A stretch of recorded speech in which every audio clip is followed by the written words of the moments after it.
At 65, my life looks very different from what it once did, and not in the way you might think.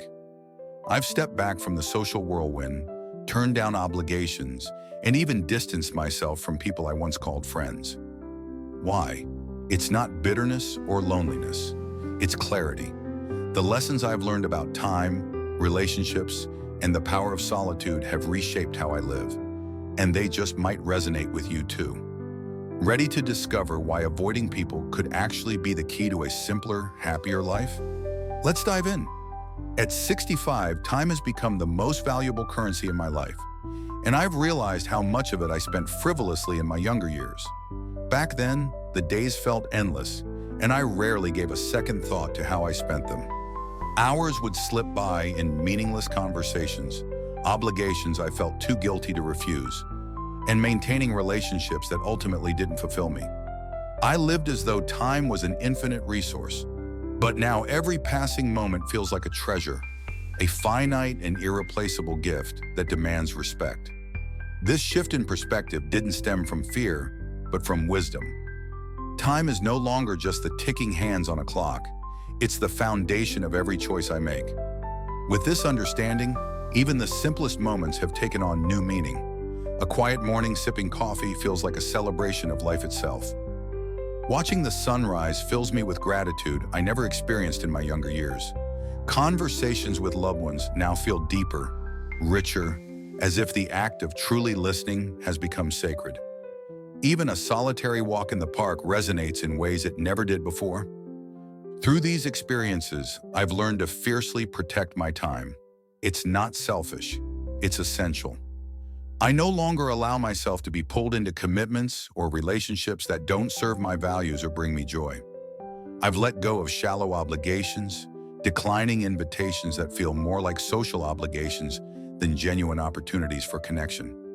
Instead, I've embraced simplicity, focusing on fewer relationships that hold greater meaning. A heartfelt conversation over tea with someone who truly understands me means far more than a crowded gathering where I feel invisible. This isn't about isolation. It's about honoring the time I have left. Each moment is precious, and I've learned to invest it wisely. By being intentional with my time, I've found a deeper sense of fulfillment. Life isn't about how much time we have, but about how we choose to spend it. This perspective has been one of the greatest lessons of this stage in my life, and I wouldn't trade it for anything. Relationships, too, have undergone a profound transformation as I've aged. Over the years, I've come to accept a truth that was once difficult to face. Not all relationships are meant to last forever. This realization isn't sad or bitter. It's a natural part of life's journey. People change, I've changed, and sometimes the paths we walk diverge. What I once might have seen as failure, I now understand as growth. Letting go doesn't mean losing. It means making space for something better. When I was younger, I poured endless energy into maintaining relationships, believing that constant effort was the hallmark of a good friend, family member, or neighbor. I never missed a birthday, attended every gathering, and reached out even when I was drained. I thought this made me reliable and dependable, but over time I began to notice something. Not all relationships are equal. While some nurtured and supported me, others left me feeling depleted, even resentful. The shift in how I approach relationships wasn't sudden. It came after years of experience, some joyful, others painful. I've been hurt by people I trusted, disappointed by those I invested in, and even distanced from family members whose lives no longer aligned with mine. For a long time, I took these losses personally, wondering what I did wrong or if I could have tried harder. But now I see it differently. People grow in different directions, and not every relationship is meant to withstand the test of time. That's not a failure. It's simply life. Now I focus on relationships that feel mutual and fulfilling. A healthy connection isn't one-sided. It's not about giving endlessly without receiving in return or bending over backward to accommodate someone who wouldn't do the same for me. Instead, it's about balance, respect, and understanding. Does this person bring light into my life? Do they listen as much as they speak? Do they truly value the time and energy I invest in them? These questions guide how I choose to nurture my relationships today. As a result, my social circle has grown smaller but much richer. The connections I maintain now are with people who genuinely understand and appreciate me. These relationships are effortless in the best way, free from drama, expectation, or pretense. They bring joy and peace to my life rather than stress or obligation. Letting go of the relationships that no longer serve me hasn't always been easy, but it's been necessary for my well-being. I still feel moments of nostalgia when I think about past connections, friends I've lost touch with, or family members who have drifted away. But instead of regret, I feel gratitude. Those relationships were a part of my journey, teaching me lessons and giving me memories I'll always cherish. They shaped who I am today, even if they aren't part of my present. And that's okay. Letting go of relationships that no longer align with my life isn't about closing myself off. It's about making room for what truly matters. It's about prioritizing peace, authenticity, and the kind of connections that bring joy instead of draining it. In this stage of life, I've learned that the quality of my relationships far outweighs their quantity, and that understanding has made all the difference. Trust has become a deeply intricate part of my life as I've grown older. At 65, I no longer give it away freely, as I once did in my younger, more optimistic years. Back then, I believed in the inherent goodness of people, often ignoring warning signs in the name of fostering connections. My trust was an open door, and while that openness brought some beautiful relationships, it also left me vulnerable to disappointment and hurt. Through the years, I've experienced the sting of broken trust in ways that have reshaped how I approach relationships. Friends who valued what I could do for them more than who I was, family members whose choices drove wedges between us, and colleagues who prioritized their ambitions over shared commitments. All these experiences left scars. But those scars also taught me valuable lessons about the fragility of trust and the importance of guarding it wisely. Today, trust isn't something I offer lightly. It's a precious bond that must be earned through consistency, kindness, and respect. This doesn't mean I live in bitterness or suspicion. It's about being careful. When someone new enters my life, I no longer rush to connect or assume the best intentions. Instead, I take my time, observing their actions and motives. It's not about being closed off, but about protecting the peace and stability I've worked so hard to cultivate. One of the most significant lessons I've learned is to trust my instincts. In the past, I often dismissed that nagging feeling when something didn't sit right, chalking it up to overthinking or paranoia. But those instincts were rarely wrong. Now, if a relationship feels toxic or draining, I honor that feeling. I've walked away from people who no longer align with my values, even if it was painful to do so. Trusting myself has become just as important as trusting others. That said, my faith in humanity hasn't been entirely extinguished. There are still moments when people surprise me with genuine kindness. A stranger offering help without expectation, a neighbor checking in during a storm, or a friend going out of their way to bring comfort during a difficult time. These moments remind me that trust, while delicate, is still worth nurturing when given to the right people. Protecting my trust doesn't mean building walls, it means setting boundaries. I allow people into my life gradually, letting them prove their intentions over time. This approach has given me the space to maintain a small but deeply meaningful circle of relationships. Trust is no longer something I offer indiscriminately. It's something I reserve for those who show they truly value and honor it. The world around me has also changed significantly, and it's impossible not to notice the shift. Life feels faster, busier, and more disconnected than ever before. Technology has brought incredible advancements, but it's also introduced a sense of distance and superficiality to many relationships. The warmth and simplicity I remember from earlier decades seem harder to find in today's hyper-connected, yet strangely isolating world. And then I grew up in a time when neighbors weren't just people who lived nearby. They were friends. We'd visit each other unannounced, sharing coffee and stories without needing an excuse or an invitation. Family gatherings were regular occurrences, filled with laughter and genuine connection, not squeezed into tight schedules or planned months in advance. Conversations were deep and meaningful, not hurried exchanges between notifications and distractions. Now the pace of life has become almost overwhelming. People are constantly chasing success, juggling endless to-do lists and striving to keep up with the demands of modern life. Even family time feels strained, limited by physical distance and the competing priorities of busy lives. Technology, while a blessing in many ways, has played a significant role in this change. I appreciate being able to video call my grandchildren or reconnect with old friends through social media, but I also recognize the barriers these tools can create. There's no substitute for sitting across from someone, feeling their presence, and hearing their voice without the filter of a screen. The constant hum of technology can feel like a relentless intrusion. Notifications, updates, and an endless stream of news create a noise that's hard to escape. Ironically, in this era of hyperconnectivity, genuine connection often feels harder to come by. We have more ways than ever to stay in touch, yet many of us feel more isolated.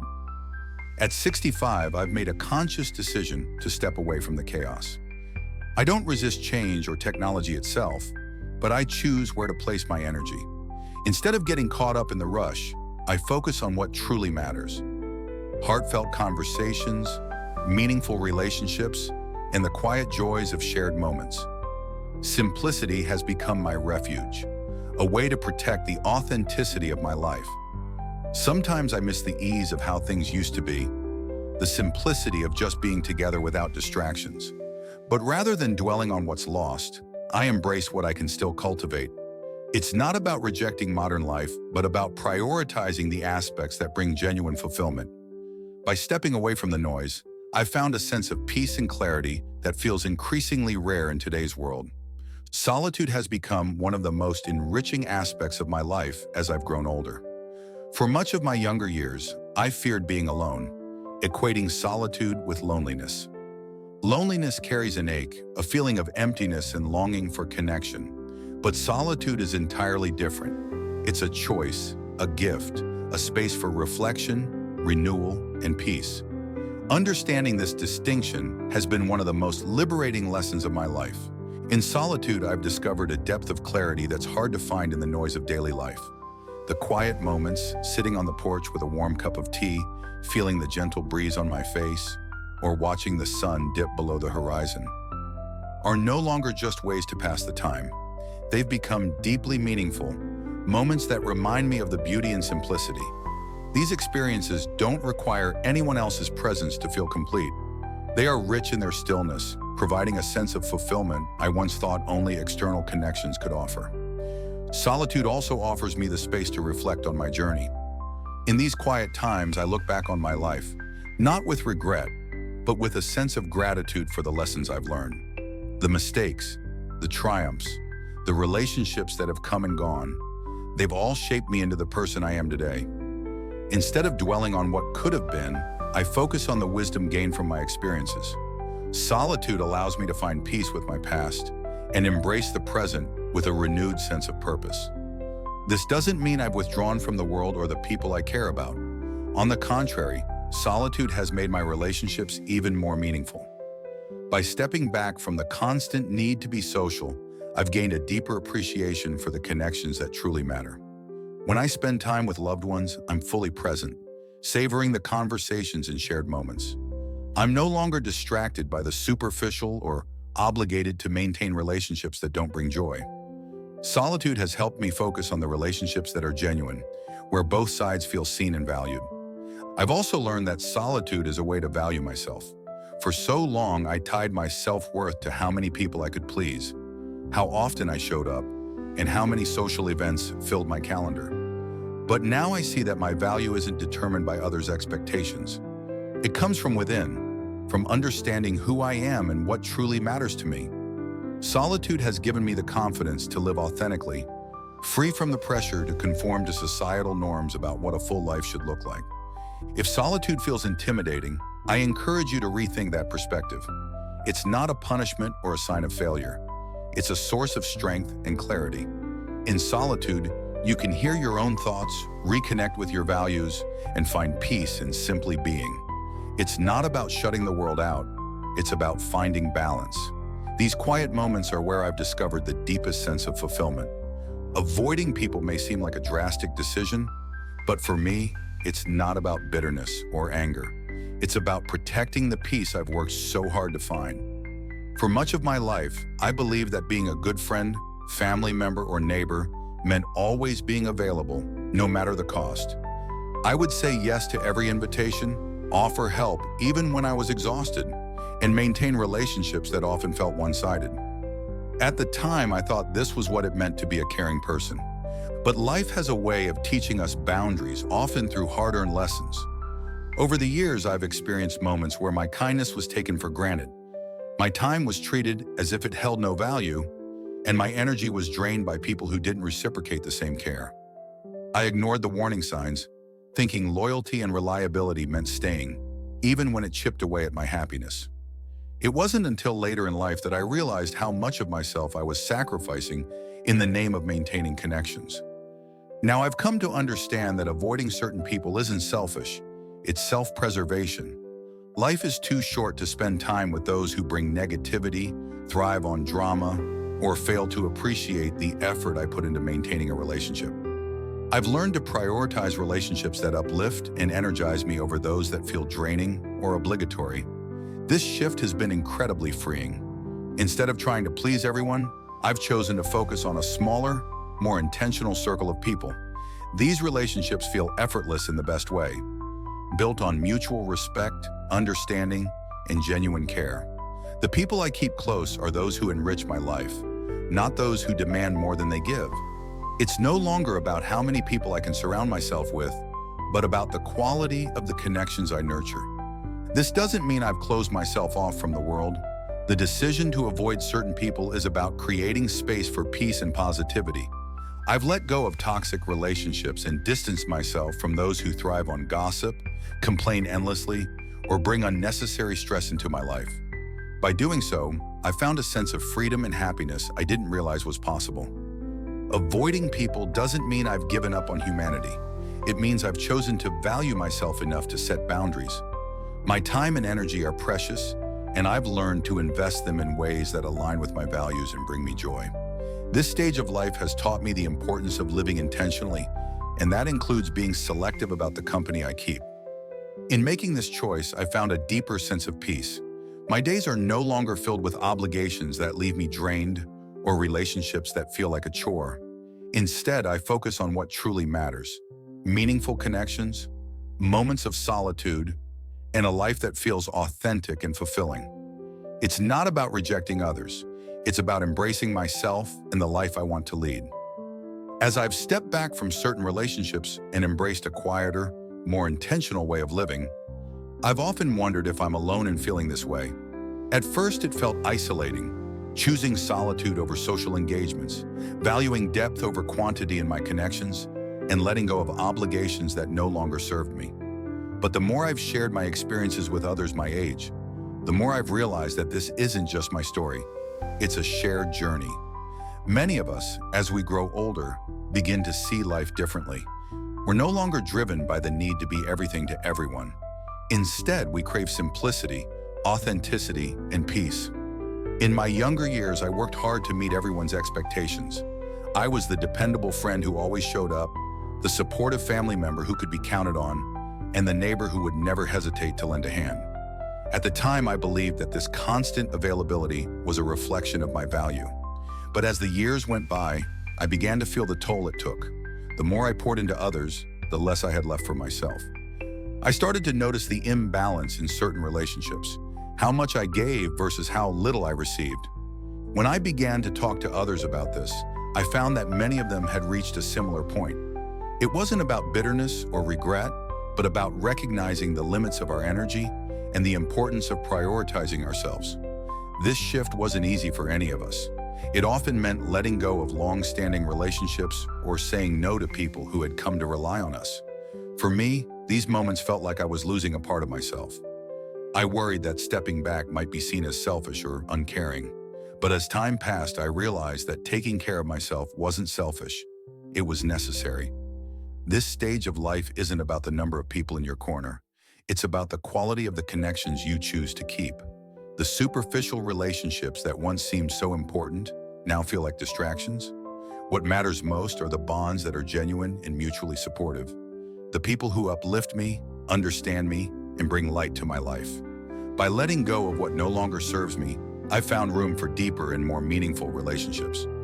Through these conversations with others, I've discovered that I'm not alone. There's a quiet movement among people my age, a collective decision to step back from the noise, the drama, and the pressure to meet every demand. Instead, we're choosing to focus on what truly matters. This isn't about giving up or shutting people out. It's about creating space for peace, clarity, and fulfillment. If you've been feeling the same way, know that you're not alone. Many of us are on this journey together, learning to live with intention and embrace the simplicity of what truly makes life meaningful. As I reflect on this stage of my life, I've come to see it not as an ending, but as a beginning. At 65, I've finally let go of the need to prove myself to others. I no longer feel the pressure to achieve, to please, or to conform to expectations that don't align with who I truly am. Instead, I've embraced a sense of freedom that comes from living authentically. This stage of life is about rediscovering joy, purpose, and contentment in the everyday moments that I once rushed past. When I was younger, life felt like a race. There was always something to achieve, some goal to reach, or some expectation to fulfill. I was driven by the belief that the future held endless possibilities and I was constantly chasing after them. But now I understand that the present is what truly matters. The small moments, the sunlight streaming through my window in the morning, the laughter of a loved one, or the stillness of a quiet evening, are what make life rich and fulfilling. These are the treasures I hold most dear. This chapter of life has also given me a chance to reflect on the journey that brought me here. Looking back, I see a tapestry of experiences, each one shaping me in its own way. There were moments of triumph and joy, as well as times of pain and struggle. But together, they've created a life that I can look back on with gratitude. The lessons I've learned, the mistakes I've made, and the memories I've cherished. They've all led me to this place of clarity and peace. What makes this stage so beautiful is the sense of possibility it still holds. Even at 65, there's so much to look forward to. Whether it's exploring a new hobby, tending to a garden, or simply taking the time to appreciate the present, I found that life is still full of opportunities for growth and discovery. This isn't a time to slow down or stop dreaming. It's a time to embrace the freedom to live on my own terms. The greatest gift of this chapter, however, is the freedom it brings. I've learned to say no to what drains me and yes to what fills me with joy.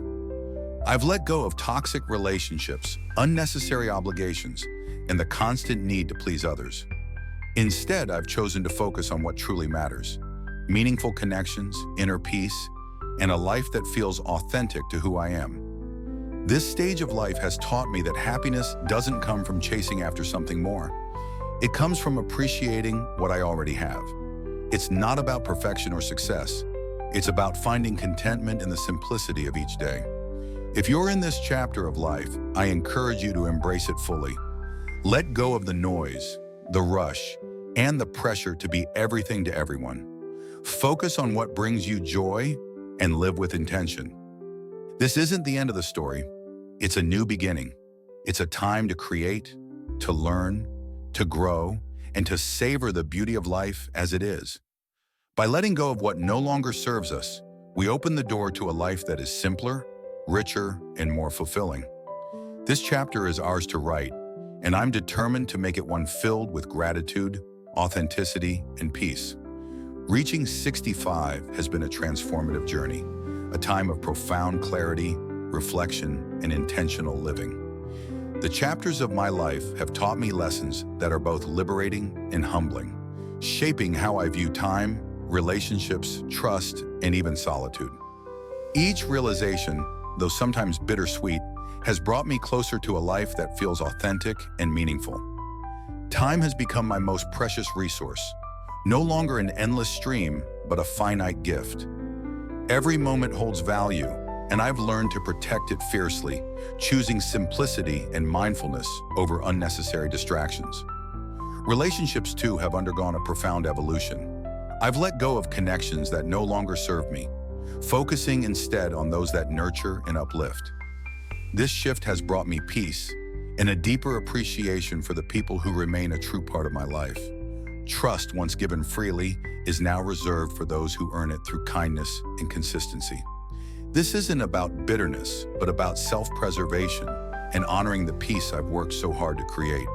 The world around me has changed in ways that sometimes feel overwhelming, but I've chosen to adapt by stepping back from the chaos and focusing on the beauty of simplicity. Technology and the pace of modern life may demand attention, but I've found comfort in quiet moments and genuine connections that feel timeless. Solitude has become a source of strength rather than a sign of loneliness.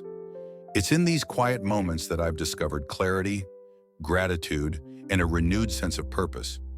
Embracing solitude has allowed me to reflect on my journey, appreciate my growth, and find balance in my relationships. Avoiding certain people isn't about shutting the world out, but about protecting my well-being. It's a deliberate choice to surround myself with positivity and authenticity, letting go of the noise and negativity that no longer have a place in my life. This stage of life has brought a shared understanding with others who feel the same. We've collectively learned to value depth over quantity, to prioritize peace over chaos, and to focus on what truly matters. This isn't about giving up. It's about embracing what makes life meaningful. Together, we've found that simplifying our lives opens the door to greater fulfillment. At 65, I see this not as an ending, but as a beginning. This chapter is an opportunity to live intentionally, to embrace gratitude, and to savor the simple joys that make life beautiful. It's about letting go of what no longer serves us and holding on to what brings us peace and happiness.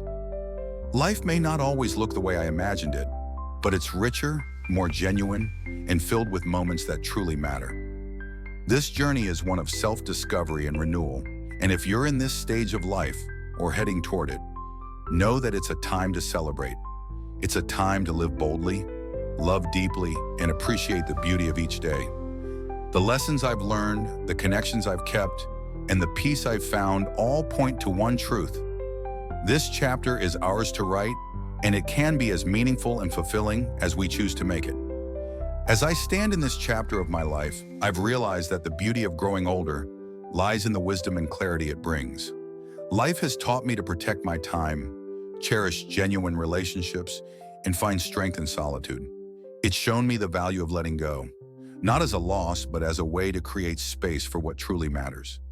If anything in this journey resonates with you, I encourage you to embrace it. Whether it's reevaluating how you spend your time, setting boundaries in relationships, or finding peace in simplicity, know that it's never too late to make choices that honor your well-being. Life doesn't have to be filled with noise or endless obligations to feel meaningful. It's in the quiet, intentional moments that we often find the greatest joy. This stage of life isn't about retreating. It's about stepping fully into who we are, unapologetically. It's about living authentically, choosing peace over chaos, and finding gratitude in the smallest of moments.